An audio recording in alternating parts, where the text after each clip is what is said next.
कांत पांडे साहब का वो बयान कि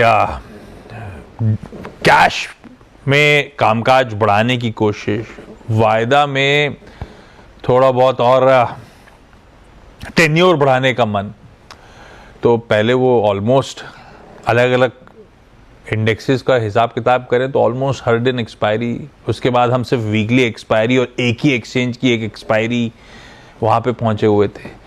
ये ऐसा लग रहा है धीरे धीरे जहाँ से कहानी शुरू हुई थी ना वहीं घूम के जा रही है। पहले सिर्फ एक मंथली एक्सपायरी हुआ करती थी, हालांकि अभी तो कंसल्टेशन पेपर वगैरह सब आना है।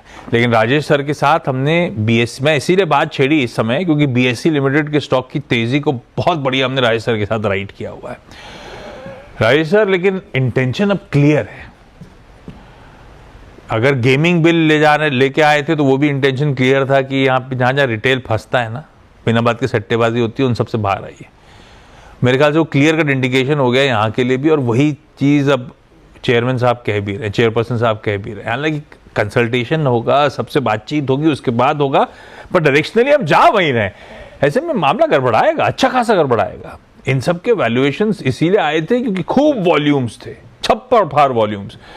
अब वो ऑब्वियस है कि बहुत हद तक ड्राई डाउन होने की कगार पे खड़े हैं और ड्राई डाउन होना शुरू हुए हैं।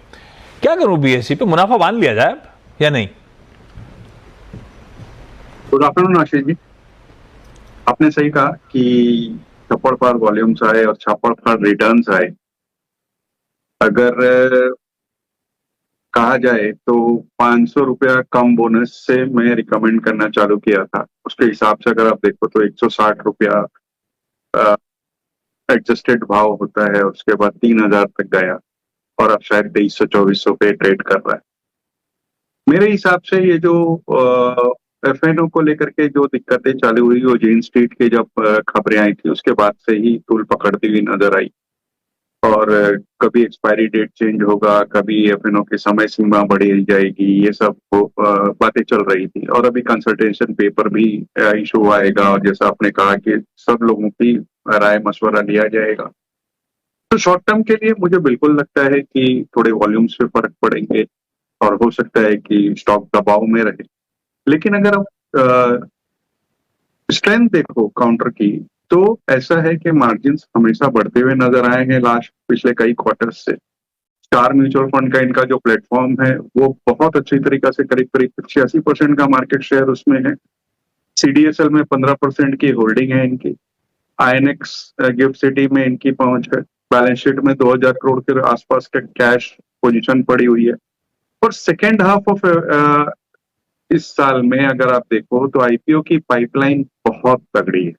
तो आईपीओ की पाइपलाइन तगड़ी होने से कहा इनके यहाँ लिस्टिंग के फीस भी आएंगे, नई लिस्टिंग होगी, कैश मार्केट में वॉल्यूम बढ़ेंगे, तो हो सकता है कि शॉर्ट टर्म में दिक्कतें आए, नो डाउट ऑन दैट।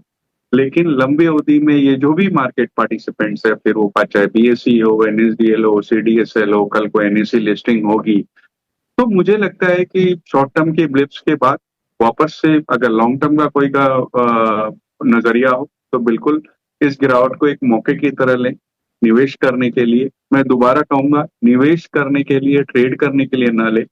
और इनफैक्ट हमने आज भी अभी इस न्यूज आने से, अभी आपके साथ बैठने से 10-15 मिनट पहले हमारे जो हार्डकोर निवेशक हैं उनको बाय करने की ही सलाह दी। अरे वाह, चलिए ये था बढ़िया सा पर्सपेक्टिव और बिल्कुल सही कह रहे हैं राजेश सर। हम कब से राजेश सर के साथ इस तेजी को राइड कर रहे हैं। कई बार इस शो के दौरान भी मैंने बीएससी लिमिटेड रह के बातचीत कर रखी है। अब ये थोड़ा सा समीकरण बदले थे इसलिए मैंने कहा एक बार रिविजिट जरूर वो कॉल करनी चाहिए। सवाल जवाब के